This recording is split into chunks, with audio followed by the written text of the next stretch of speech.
Cultivar alimentos en un clima helado no era solo difícil, era una lucha constante por la supervivencia, donde un solo error podía llevar a un almacén vacío cuando llegaba el invierno.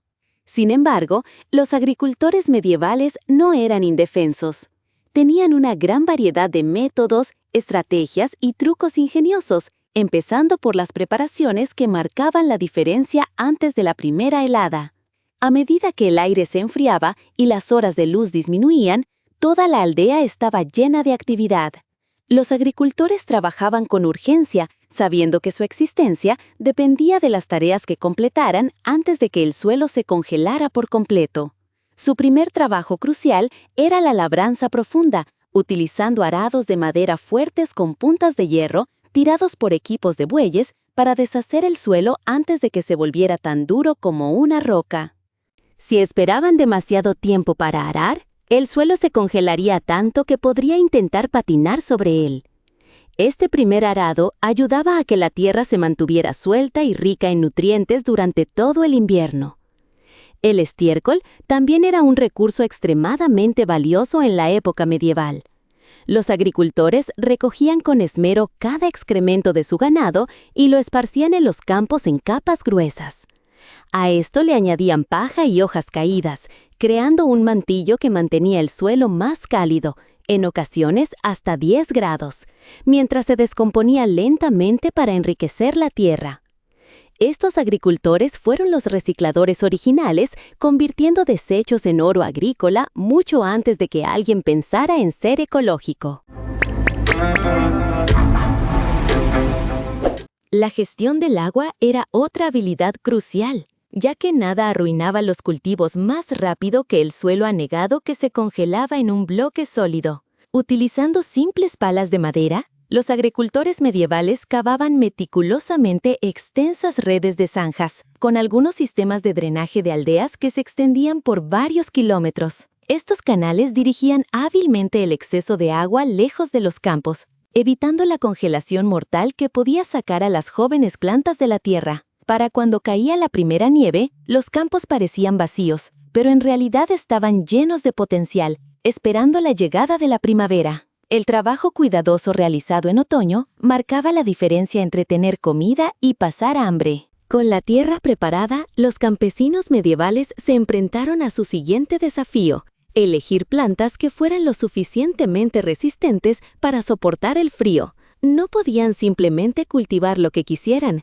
Años de prueba y error les habían enseñado qué cultivos podían sobrevivir a los inviernos más duros. Los granos de invierno se convirtieron en los cultivos más importantes en las regiones frías, siendo el centeno especialmente valioso porque podía prosperar en lugares demasiado fríos para otros granos. Esta planta robusta era como la versión medieval de un oso polar, pareciendo disfrutar de las condiciones heladas. Los campesinos sembraban las semillas de centeno a finales de otoño, donde permanecían inactivas bajo un manto de nieve todo el invierno, listas para crecer al primer signo de la primavera. La importancia del centeno en estas regiones frías es indiscutible.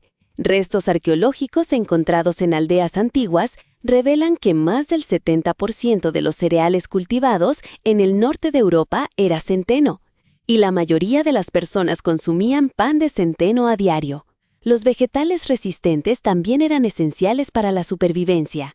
Las bolas, las coles y las cebollas podían sobrevivir a una helada ligera sin morir, por lo que los agricultores las plantaban a finales del verano para asegurarse de que estuvieran casi completamente maduras antes de la primera helada fuerte.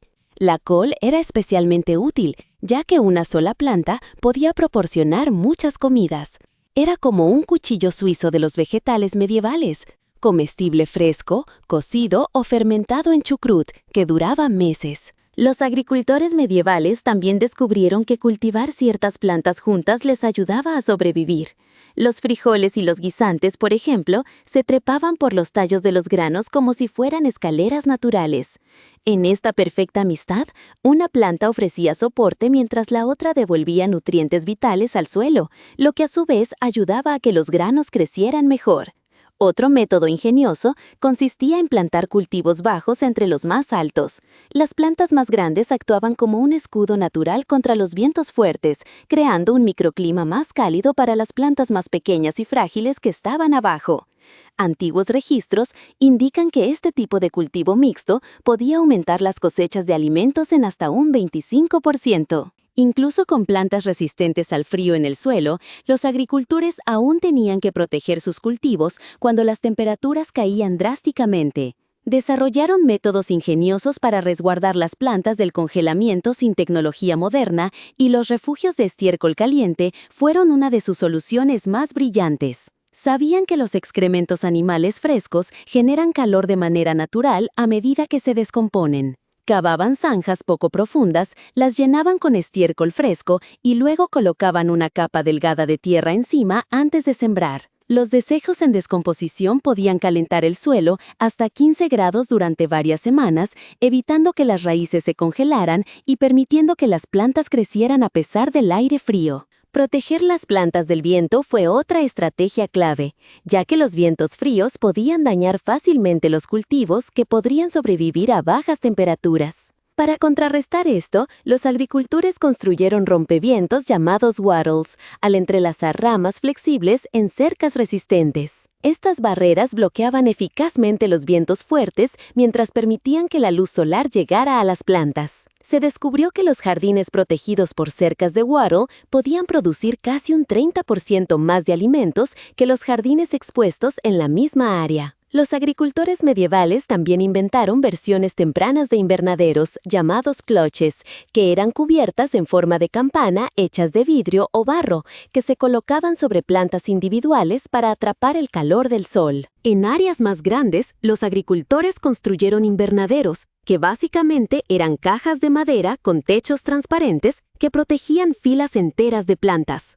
En algunas granjas, especialmente para cultivos muy importantes, construyeron marcos inclinados cubiertos con papel encerado que permitía la entrada de luz solar mientras mantenía el aire frío afuera. Estas estructuras simples pero efectivas podían alargar la temporada de cultivo hasta 40 días en algunas regiones. Los jardines medievales más exitosos utilizaban una combinación de todos estos métodos, con cercas de mimbre que proporcionaban una defensa exterior, camas de estiércol que calentaban desde abajo y campanas que ofrecían protección individual desde arriba. Más allá de generar calor artificial, los agricultores medievales se convirtieron en expertos en encontrar y aprovechar las fuentes de calor natural que ya existían en su entorno. Dominaron el arte de trabajar con la naturaleza en lugar de luchar contra ella. Por ejemplo, las paredes de piedra no solo servían como límites entre los campos.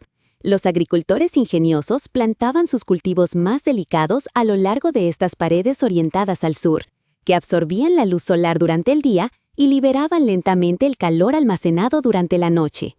Esto creaba un microclima varios grados más cálido, convirtiendo estas paredes en sistemas de calefacción gratuitos, que también mantenían alejados a los animales salvajes. La ubicación de los cultivos también se planificó cuidadosamente según la trayectoria del sol. En las regiones del norte, las laderas orientadas al sur podían recibir hasta un 40% más de luz solar que el terreno llano, lo que resultaba en una tierra más cálida y mejores condiciones de cultivo. Los agricultores medievales reservaban estas ubicaciones privilegiadas para sus cultivos más importantes o vulnerables. Registros escritos de los jardines de los monasterios muestran que las hierbas plantadas en estas laderas soleadas maduraban hasta 2 semanas antes que las que estaban en posiciones menos favorables. Quizás el uso más ingenioso del calor natural era colocar estratégicamente los jardines cerca de los corrales de ganado, ya que los animales actuaban como verdaderas estufas. El calor corporal colectivo de los animales podría calentar el aire que los rodea lo suficiente como para marcar una diferencia significativa en las plantas cercanas. Un gran establo que albergue 20 vacas podría elevar la temperatura en las áreas adyacentes hasta 4 grados en noches frías. una pequeña variación que podría salvar una cosecha completa de una helada mortal. Algunas comunidades innovadoras incluso construyeron sus viviendas y refugios para animales en el lado norte de las parcelas de jardín, creando una cortavientos mientras permitían que el calor de las actividades diarias beneficiara su producción de alimentos. En algunos casos, los conductos de humo de los fuegos de cocina eran dirigidos para fluir bajo las camas de cultivo elevadas antes de salir. Después de asegurarse de que sus cultivos estaban calientes, los agricultores necesitaban conservar las semillas y los materiales de siembra para comenzar a cultivar de nuevo cuando terminara el invierno. Sus métodos de almacenamiento, desarrollados sin tecnología moderna, funcionaban sorprendentemente bien. Las semillas eran la posesión más valiosa de un agricultor, ya que sin ellas, los cultivos del próximo año no existirían. El primer paso era secarlas adecuadamente. Después de la cosecha, los agricultores extendían las semillas sobre telas en lugares cálidos y soleados hasta que estuvieran completamente secas, sabiendo que cualquier humedad podría hacer que se pudrieran o germinaran prematuramente. Una vez secas, las semillas se guardaban en ollas de barro que mantenían alejados a los ratones y a los insectos, permitiendo una circulación de aire suficiente para prevenir el moho. Muchas semillas se conservaban mejor en temperaturas frescas, justo por encima del punto de congelación, y los sótanos o habitaciones excavadas en las colinas ofrecían estas condiciones de forma natural. Algunas de estas cámaras de almacenamiento medievales podían mantener una temperatura que solo variaba 5 grados durante todo el año, un logro impresionante sin termostatos modernos. Los vegetales de raíz destinados a volver a plantarse requerían cuidados diferentes. Las zanahorias, los nabos y otras raíces se almacenaban en arena ligeramente húmeda dentro de barriles de madera o fosas revestidas de piedra excavadas por debajo de la línea de heladas. Este método evitaba que se secaran y al mismo tiempo prevenía la putrefacción. Las hierbas pequeñas a menudo recibían un trato especial, y muchas se sembraban en macetas y se llevaban al interior de casas o monasterios para sobrevivir hasta la primavera. El frío del invierno puede parecer un enemigo para el cultivo de alimentos, pero los agricultores medievales encontraron formas sorprendentes de hacer que la nieve y el hielo trabajaran a su favor, convirtiendo los problemas invernales en soluciones agrícolas. Una gruesa capa de nieve actuaba como una manta aislante natural para los campos sembrados, protegiendo a las plantas en estado de reposo del aire más frío que había arriba. Durante las peores olas de frío, la temperatura bajo la nieve podía ser hasta 30 grados más cálida que el aire expuesto. El trigo de invierno y el centeno se beneficiaron especialmente de esta protección, y los campos que permanecían cubiertos de nieve a menudo producían un 20% más de grano que aquellos que quedaban expuestos al aire helado. La gestión inteligente del agua utilizando hielo se convirtió en otra estrategia útil. Los agricultores a veces creaban charcas poco profundas en otoño que se congelaban completamente durante el invierno. A medida que estas grandes capas de hielo se derretían lentamente a principios de primavera, proporcionaban un suministro constante de agua a los campos cercanos justo cuando las plantas jóvenes más lo necesitaban. Esta técnica era invaluable en áreas que a menudo enfrentaban sequías en primavera. Además, el ciclo de congelación y descongelación ayudaba a mejorar suelos difíciles. Los suelos pesados de arcilla, que eran casi imposibles de trabajar cuando estaban húmedos, se volvían mucho más manejables después de que las heladas invernales rompían naturalmente los grandes terrones en trozos más pequeños y más manejables. Después de cultivar con éxito sus cosechas, los campesinos medievales necesitaban un buen momento para la recolección. Cosechar en el momento adecuado marcaba la diferencia entre tener graneros llenos y estómagos vacíos durante el largo invierno. La recolección escalonada se convirtió en su estrategia ganadora, ya que recogían los cultivos en etapas cuidadosamente planificadas en lugar de recoger todo de una vez. Los cultivos de raíz de temporada tardía, como los nabos y las chiribías, recibían un tratamiento especial, permaneciendo en la tierra hasta justo antes de una helada fuerte. El suelo fresco mejoraba su sabor y vida de almacenamiento, con verduras cosechadas en este momento que duraban hasta un 30% más en almacenamiento y proporcionaban alimentos frescos hasta bien entrada la temporada invernal. Los agricultores medievales también aprendieron a aprovechar las heladas como potenciador del sabor. Ciertas cosechas, en particular la col rizada y algunos tipos de repollo, saben más dulces tras experimentar una ligera helada. Las bajas temperaturas hacen que estas plantas conviertan almidones en azúcares, mejorando tanto su sabor como su valor nutricional. Registros de monasterios indican que la col rizada, cosechada después de 3 heladas, contenía hasta un 40% más de vitamina C que las verduras cosechadas en verano. Programar estas cosechas requería un conocimiento impresionante del clima, y las comunidades desarrollaron métodos de predicción basados en signos naturales, como patrones de nubes y el comportamiento de los animales, así como el grosor de las pieles de cebolla. Incluso durante los fríos meses de invierno, los campesinos medievales lograron producir verduras frescas. Los monasterios fueron pioneros en este aspecto, utilizando sus edificios de piedra para crear espacios de cultivo protegidos. Muchas cocinas de los monasterios mantenían pequeños jardines de hierbas en ventanas orientadas al sur, donde podían crecer plantas como tomillo, perejil y cebollino durante todo el año, proporcionando vitamina C esencial cuando el escorbuto era una amenaza constante. Al aire libre, los jardines de compost calentados creaban microclimas cálidos. El calor significativo generado por grandes montones de estiércol fresco y desechos vegetales en descomposición permitía que verduras resistentes al frío, como la col rizada joven, crecieran lentamente incluso en períodos fríos. Cuando otros métodos fallaron, el cultivo de granos germinados en interiores se convirtió en una fuente confiable de verduras frescas en invierno. Se podían germinar trigo, cebada y centeno en cualquier recipiente con poca luz, lo que ofrecía importantes beneficios nutricionales. Estos granos germinados contienen hasta un 40% más de nutrientes que sus contrapartes no germinadas y pueden estar listos para comer en solo 5 a 7 días. Esta fuente de alimento de rápido crecimiento ayudó a cerrar la brecha nutricional cuando otros alimentos frescos no estaban disponibles. Algunas comunidades también construyeron cámaras de cultivo especiales, parcialmente bajo tierra, donde el calor natural del suelo ofrecía cierta protección contra las temperaturas bajo cero. A lo largo del año, los agricultores medievales enfrentaban el desafío de mantener la salud de su suelo durante los fríos inviernos sin herramientas modernas. Sus ingeniosas técnicas de manejo del suelo marcaban la diferencia entre la abundancia y la escasez. Cuando finalmente llegaba la primavera, la rotación de sus campos era una estrategia clave para conservar la fortaleza del suelo.